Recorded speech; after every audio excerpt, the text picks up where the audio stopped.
Dans le cadre de la réappropriation de nos ressources, le processus de renégociation des contrats suit son cours normal. Les résultats obtenus à ce stade sont plus que satisfaisants. Ils seront communiqués à temps opportun au peuple sénégalais.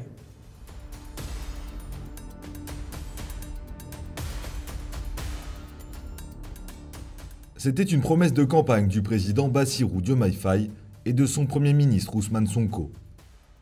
Le chef de l'État sénégalais l'a encore affirmé le 3 avril dernier, mais dans les faits, la renégociation des contrats pétroliers et gaziers n'a pas réellement avancé, un an après le lancement de ce chantier.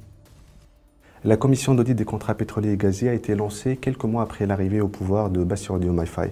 Le chef du gouvernement, Ousmane Sonko, a annoncé le 19 août dernier le lancement de cette commission qui a pour objectif de réévaluer les contrats pétroliers, gaziers et miniers et ensuite proposer éventuellement une renégociation ou un rééquilibrage des contrats signés sous Macky Sall. En ce mois de juillet 2025, la commission d'audit des contrats pétroliers et gaziers est encore en phase de discussion préliminaire. Très peu d'informations filtrent, y compris les noms de celles et ceux qui composent cette task force. On connaît le nom du directeur de cette task force, c'est El Hadj Ibrahima Diop, qui est un ancien inspecteur des impôts.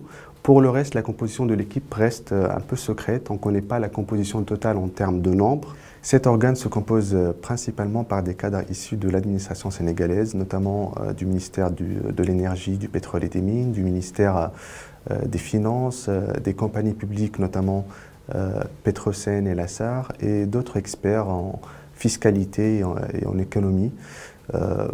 On sait que majoritairement, quand un nouveau pouvoir arrive en place, il essaie de placer ses hommes dans des postes clés.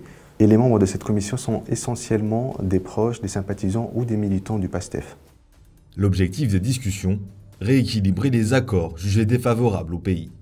Les autorités évoquent également des soupçons de surfacturation, notamment sur le projet GTA. En 2020, en pleine pandémie de Covid-19, BP avait invoqué un cas de force majeure pour suspendre les travaux, engendrant des coûts supplémentaires.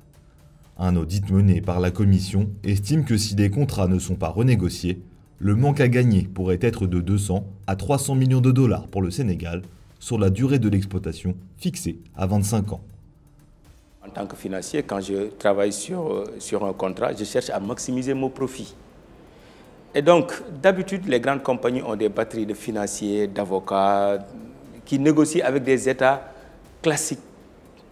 Et quand les États sont classiques, parfois les États peuvent signer des choses qu'ils ignorent. Parce que quand on voit le gain dans ce business, et ce qu'on laisse, parfois, nous, on nous laisse une perte. Pendant 25 ans, on perd. Je pense que personne ne peut accepter ce genre de contrat. Mais l'idée, ce n'est pas de perturber l'environnement des affaires. L'idée, c'est de mettre en place des stratégies pour que tout le monde tire son épingle du jeu. Et je pense que les compagnies, elles comprennent que l'idée, c'est que tout le monde gagne. Dans un business, tout le monde doit tirer son épingle du jeu. Dans ces négociations, la marge de manœuvre de l'État est faible. Il y a d'abord le risque des pénalités appliquées en cas de changement des conditions des contrats. La crise de la dette à laquelle le Sénégal est confronté fragilise en outre sa position. Il s'agit aussi de ne pas envoyer un mauvais signal aux investisseurs étrangers, au risque d'affaiblir l'attractivité du pays.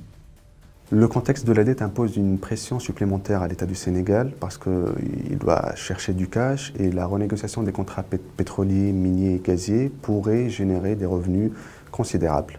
Maintenant, le vrai enjeu reste comment renégocier ces contrats extractifs. Soit l'État trouve un accord avec ses partenaires pour notamment négocier ces contrats et avoir des contrats et des clauses plus avantageuses pour l'État du Sénégal, soit il va procéder un peu au bras de fer avec des mesures fiscales qui sont assez sévères et qui risquent finalement de se terminer dans des procédures d'arbitrage international. Pour Bassirou Diomaye Faye et Ousmane Sonko, le dossier est sensible, enjeu économique stratégique, il est aussi hautement politique.